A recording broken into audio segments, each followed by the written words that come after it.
Hello, I'm GamerCU24, and this time I'm going to be doing the archives for Bendy and the Ink Machine.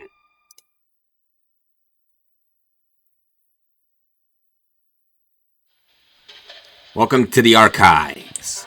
Bendy and the Ink Machine began when the developer cartoonist known as Themetly experimented with bringing a sketch 2D style into a 3D world. After turning the idea into a horror game, Chapter 1 of this game was created in a little under a week with programmer friend Mike Mood and released on February 10th in 2017.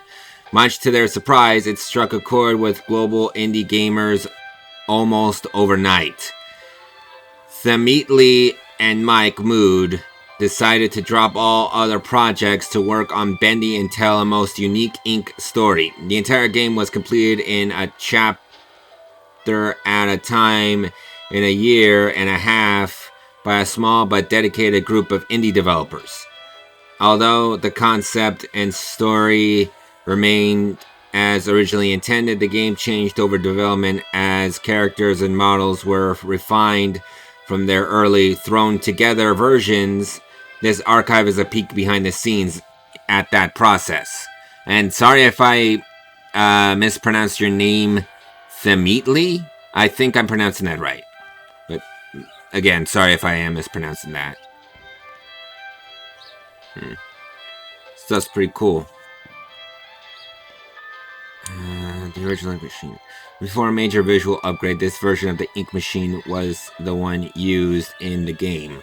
Much of this machine's iconic fan-loved design was translated into the final version.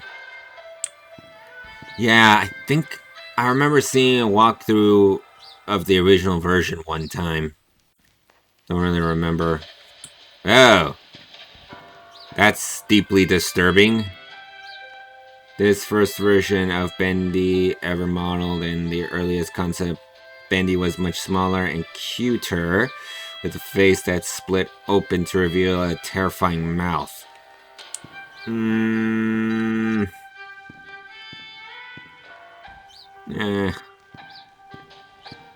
Alpha Bendy. This is the original game used design of Ink Bendy from the earliest version of the Chapter 1.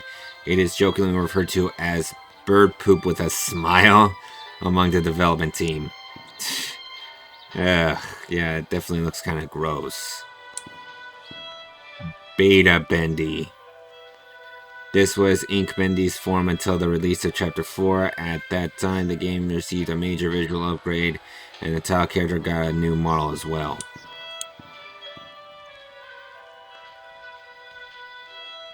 Ink Bendy. Ink Bendy, as we know him today, although similar to Beta Bendy, this upgrade version was remodeled, enhanced with a higher polygon count, and given new ink effects. Yeah, it's definitely pretty creepy. Beast Bendy. Ink Bendy's horrific final form in Chapter 5 pulled away the cartoon facade and revealed the demon within. Yeah, that's definitely horrifying. Pipers, Strikers, and Fishers. Beta Searcher.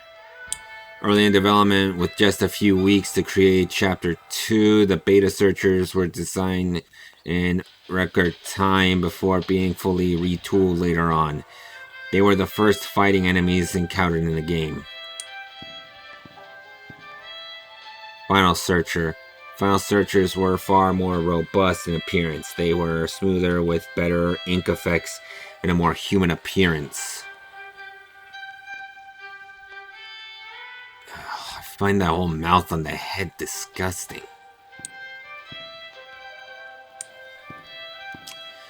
Beta Sammy. With his first appearance in Chapter 2, fan favorite Sammy Lawrence became a terrifyingly entertaining character. When his slim build was deemed not threatening enough, he was redesigned and given a better skeletal rig for more advanced animations. Final Sammy.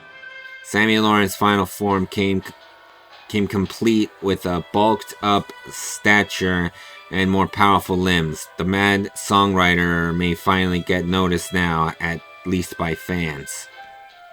Yeah, that That's definitely better.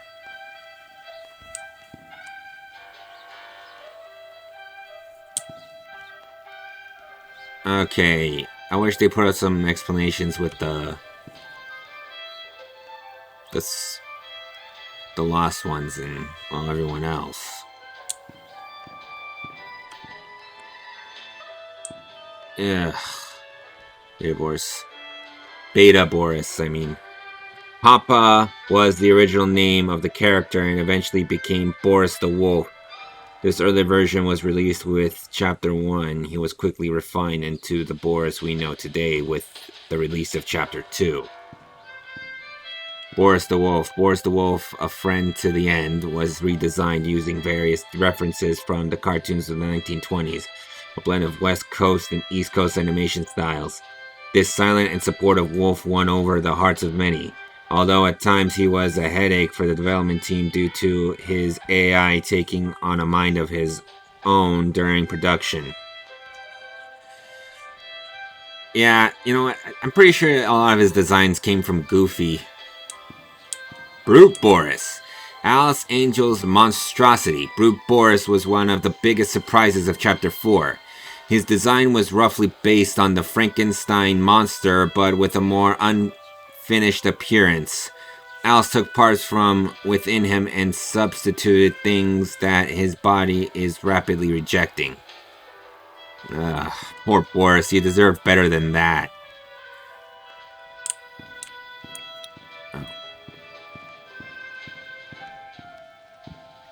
The Butcher Gang. Piper, Striker, and Fisher make up the dreaded Butcher Gang. Interestingly, the ink-corrupted versions of the characters were designed first and then were reverse-engineered back into the more family-friendly cartoon forms. Yeah, I'd like an explanation behind that. That was really disturbing with the whole head inside the machine. Oh, wait. They don't have a model for Stein. Henry Stein. Once an equal business partner of Joey Drew, Henry Stein was a talented animator and character designer until leaving the company around 1930. His place in Joey Drew Studios' history is somewhat undocumented, but he is often rumored to be the true creator behind many of the studio's most memorable characters. Yeah, that's probably true.